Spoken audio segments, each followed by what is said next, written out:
ഇന്നത്തെ എപ്പിസോഡിലേക്ക് നമ്മൾ സ്വാഗതം ചെയ്യാൻ പോകുന്ന നമ്മുടെ ഗസ്റ്റ് ആലാപന സൗന്ദര്യം കൊണ്ടും ശബ്ദത്തിന്റെ മാധുര്യം കൊണ്ടും പ്രേക്ഷകരുടെ മനസ്സിൽ ഒരു പ്രത്യേക സ്ഥാനം ലഭിച്ച ഒരു ഗായികയാണ്. മലയാളത്തിന്റെ പ്രിയ ഗായിക സിതാര കൃഷ്ണകുമാർ. നമ്മൾ ഓരോ പാട്ടുകളും ഓരോ സിംഗേഴ്സിന്റെ അടുത്ത് കേൾക്കുമ്പോൾ വേറെ ഒരു ഫീല് കിട്ടുന്നു.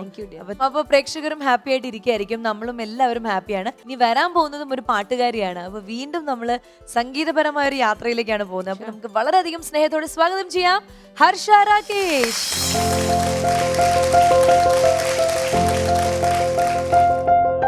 റെഡ് കാർപ്പറ്റിലേക്ക് സ്വാഗതം. Thank you.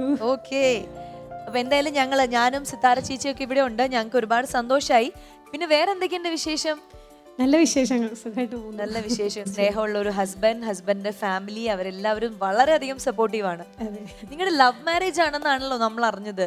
ആണ്. രണ്ടുപേർക്കും പാട്ടിനോടുള്ള ഇഷ്ടം കൊണ്ട് അങ്ങനെ കണക്ട് ആയതാണോ? അദ്ദേഹത്തിന് പാട്ട് ഭയങ്കര ഇഷ്ടമാണ്. ഒന്നിച്ച് പഠിച്ചതായിരുന്നു. അപ്പൊ ഒരുമിച്ച് പഠിച്ചതായിരുന്നു. ആ ഒരു വഴിയിൽ പിന്നെ നമുക്ക് മുന്നോട്ട് പോകാമെന്നുള്ളൊരു ബാങ്കിലാണ് വർക്ക് ചെയ്യുന്നത്. അവിടെ എങ്ങനെയാണ് ബാങ്കിലെ ആൾക്കാരൊക്കെ എങ്ങനെയാണ്? എല്ലാവരും നല്ല സപ്പോർട്ടാണ്. അപ്പൊ ഞാൻ എനിക്ക് ബേസിക്കലി അത് അറിയാത്തോണ്ട് ചോദിക്കാണ്.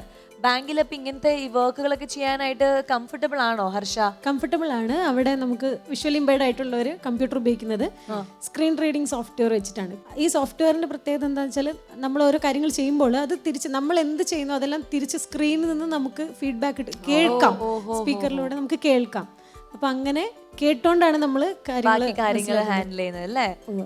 കീബോർഡ് വായിക്കൂട്ടോ ഹർഷ അല്ലേ? ഞാൻ പറഞ്ഞു കേട്ടു. അതെ. അപ്പൊ അതിന്റെ എങ്ങനെയാണ്, ആരാണ് അത് പഠിപ്പിച്ചത്? ഞാൻ സ്കൂളിൽ പഠിക്കുമ്പോൾ തന്നെ വോക്കലും ഇൻസ്ട്രുമെന്റിലും പഠിച്ചിരുന്നു. ഹാർമോണിയാണ് പഠിച്ചിരുന്നത്. അതിന്റെ ബേസിൽ പിന്നെ കീബോർഡ് വായിക്കും. എനിക്ക് ലെഫ്റ്റ് ഹാൻഡ് ഒക്കെ വായിക്കാൻ ഭയങ്കര ഇഷ്ടമാണ്. ഒത്തിരി ഒരുപാട് പ്രാക്ടീസ് ഒന്നും ഇല്ല എനിക്ക്. നോക്കൂ, എന്ത് നോളജ് വേണം. ലെഫ്റ്റ് ഹാൻഡ് ഓക്കെ ആവാൻ തന്നെ നമ്മൾ ബ്രെയിൻ രണ്ടായിട്ട് പകുത്തെടുക്കണം എന്ന് പറയും. അങ്ങനെ സ്ട്രോങ് ആവണമെങ്കിൽ അങ്ങനത്തെ താല്പര്യം എന്നൊക്കെ പറയുമ്പോൾ അടിപൊളി ഇഷ്ടമാണ്. പക്ഷെ ഞാൻ പഠിച്ചിട്ടില്ല. കാരണം അതെനിക്ക് പഠിക്കാൻ അങ്ങനെ പറ്റിയിട്ടുണ്ടായിരുന്നില്ല. ഇഷ്ടമാണ് പാട്ട് കേൾക്കുമ്പോൾ കൂടുതലും അങ്ങനത്തെ ട്രാക്കുകളിലാണ്. അടിപൊളി. അപ്പൊ ഈ അതായത് വേറെ ഏതെങ്കിലും ആൽബംസോ അല്ലെങ്കിൽ അങ്ങനെയൊക്കെ എന്തെങ്കിലും പാടിയിട്ടുണ്ടോ? ഞാൻ 2002 ഷഹബാസ് അമൻ സാറിന്റെ ഒരു albums the soul of Anamika in black and white എന്ന് പറഞ്ഞ ആൽബത്തില് ഓ നിലാവേ താഴെ നീ വരാഞ്ഞത് എന്തേന്ന് പറഞ്ഞൊരു സോങ് പാടിയിട്ടുണ്ട്. നാട് എവിടെയപ്പം? എന്റെ നാട് മണ്ണാർക്കാടാണ്. അവിടെയാണോ കലാതിലകം കിട്ടിയെന്ന് പറഞ്ഞത്? എന്നെ കല്യാണം കഴിച്ചുകൊണ്ടെന്നാണ് മണ്ണാർക്കാടേക്ക്. വീട് എന്ന് പറയുന്നത് പത്തനംതിട്ട ജില്ലയിൽ തിരുവല്ല എന്ന് പറഞ്ഞ സ്ഥലത്താണ്. പക്ഷെ ഞാൻ ഈ മത്സരത്തിൽ പങ്കെടുത്തത് സ്കൂളിൽ നിന്നാണ്. ഞാൻ അന്നേരം ആ സമയം ഞാൻ പഠിച്ചുകൊണ്ടിരുന്നത് കാളകെട്ടി എന്ന് പറഞ്ഞ സ്ഥലത്താണ്, കോട്ടയത്ത്. അവിടെ നിന്നാണ് മത്സരത്തിന് പോവുകയും ആ വർഷത്തെ കലാതിലകമായിട്ട്. കലാതിലകമാകുമ്പോ പാട്ട് മാത്രമല്ലോ, വേറെ എന്തെങ്കിലുമൊക്കെ കയ്യിലും കൂടി ഉണ്ടാവണമല്ലോ. അതൊക്കെ എന്തൊക്കെയായിരുന്നു? അത് ഞാൻ അന്ന് ചെയ്തിരുന്നത് ഇൻസ്ട്രുമെന്റൽ മ്യൂസിക് ചെയ്തിരുന്നു. പിന്നെ ലളിതഗാനം പാടിയിട്ടുണ്ടായിരുന്നു. പിന്നീട് ഗ്രൂപ്പ് സോങ്, ദേശഭക്തിഗാനം, ഈ ഐറ്റത്തിലൊക്കെയാണ് പിന്നെ കവിത പാരായണം. അപ്പൊ നമുക്ക് ഇനി കൂടെ വന്നിരിക്കുന്നവരെ എല്ലാരും ഒന്ന് പരിചയപ്പെടാം അല്ലേ? തീർച്ചയായിട്ടും. എല്ലാവർക്കും റെഡ് കാർപ്പറ്റിലേക്ക് സ്വാഗതം. ഹർഷയുടെ ഹസ്ബൻഡ് അല്ലേ? പേര് രാകേഷ്. രാകേഷ് വർക്ക് ചെയ്യുന്നുണ്ടോ? ഞാൻ കേരള ഗ്രാമീണ ബാങ്കിൽ വർക്ക് ചെയ്യുന്നു. അപ്പൊ രാകേഷ്, അതായത് പറയൂ, ഹർഷയുടെ ഒരു സംഗീത യാത്രയിൽ രാകേഷിന്റെ ഒരു പിൻബലം എങ്ങനെയാണ്? എനിക്ക് പാട്ട് എല്ലാരെ പോലെ തന്നെ ഭയങ്കര ഇഷ്ടമാണ്. പക്ഷെ ഹർഷയുടെ സംഗീതത്തുമായിട്ട് എനിക്കൊരു ബന്ധമില്ല.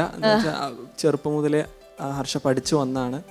ക്ലാസ്സിൽ പഠിക്കുന്ന സമയത്തൊക്കെ ഞങ്ങളുടെ എല്ലാ പ്രോഗ്രാമിലും ഹർഷയുടെ, അതെ, അങ്ങനെയുള്ള കുറെ അനുഭവങ്ങളൊക്കെയാണ്. പിന്നെ കല്യാണത്തിന് ശേഷം നമ്മുടെ ഫാമിലിയുള്ളവരും എല്ലാവരും ഭയങ്കര എൻകറേജ്മെന്റ് ആയിരുന്നു. രാകേഷ് പഠിച്ചുകൊണ്ടിരുന്നപ്പോ, അതായത് ഹർഷയെ പോലെ ബൈ ബർത്ത് താങ്കള് ബ്ലൈൻഡ് അല്ല എന്നാണ് കേട്ടത്. ഏകദേശം ഒരു +2 വരെ എഴുതാനും വായിക്കാനൊക്കെ പറ്റുന്ന ഒരാളായിരുന്നു. അത് കഴിഞ്ഞിട്ട് പിന്നെ കുറച്ചായിട്ട് ബുദ്ധിമുട്ടായി. ലെറ്റേഴ്സ് നമുക്ക് കണ്ണിൽ പിടിക്കാതായി. ഒരു ജമ്പിങ് ഒരു അവസ്ഥയാണ്. ഇതൊക്കെ രാകേഷിന്റെ പേരൻസ് ആണ് അല്ലേ? ഇത് അച്ഛൻ, അമ്മ, ഇത് അച്ഛന്റെ ചേച്ചി. അപ്പൊ നമുക്ക് അച്ഛന്റെ പെങ്ങള്, ചേച്ചി. അമ്മയുടെ പേര് ചോദിക്കാം. എന്റെ പേര് പാർവതി. പാർവതി ചേച്ചി പറയൂ, എന്തൊക്കെയുണ്ട് വിശേഷങ്ങള്? വിശേഷങ്ങളൊക്കെ അങ്ങനെ പോണു. ഞാൻ മണ്ണാർക്കാട്ടിൽ നിന്നാ വരുന്നത്. ഇത് ആങ്ങളുടെ വൈഫുമാണ്. എന്തായാലും സന്തോഷം. രാകേഷിന്റെ അമ്മ അല്ലേ? അമ്മയുടെ പേര് പറയൂ. എന്റെ പേര് മേഖല. ഓ, കൊള്ളാം. വർക്ക് ചെയ്യുന്നുണ്ടായിരുന്നോ? ടീച്ചറായിരുന്നു. ഇപ്പൊ വർക്ക് ചെയ്യുന്നില്ല. ഇപ്പൊ അവരുടെ ഒപ്പം ഇവരുടെയൊക്കെ കൂടെ ഇങ്ങനെ ഹാപ്പി ആയിട്ട് ടെൻഷൻ ഫ്രീ ആയിട്ട് കല ആസ്വദിച്ച് ജീവിക്കുകയാണ്. അടിപൊളി. അച്ഛൻ പറയും. എൻ്റെ പേര് മനോഹരൻ. എൻ്റെ എല്ലാ സപ്പോർട്ടും മക്കൾക്കുണ്ട്. മക്കളുടെ പ്രോഗ്രാമുകളും മറ്റുള്ള കാര്യങ്ങൾക്കൊക്കെ കൂടുതൽ സപ്പോർട്ട് ചെയ്ത് അവരെ ഡിസ്റ്റർബ് ചെയ്യാതെ അവർ റൂമിൽ ഇരുന്നിട്ട് എന്തെങ്കിലും സംഗീതം പഠിക്കുകയോ കേൾക്കുകയോ ചെയ്യുമ്പോൾ അവർ അതിനുള്ളൊരു സൗകര്യമൊക്കെ ചെയ്തു കൊടുത്ത് അവരെ മുന്നോട്ട് കൊണ്ടുപോകാൻ ഞങ്ങൾ നോക്കിക്കൊണ്ടിരിക്കുകയാണ്. നിങ്ങളുടെ ഈ ഒരു സപ്പോർട്ട് കാരണമാണ് ഹർഷ ഇന്ന് നമ്മുടെ ഈ വേദിയിലും എത്തിയത്. അപ്പൊ നിങ്ങൾക്കും വലിയൊരു നന്ദി.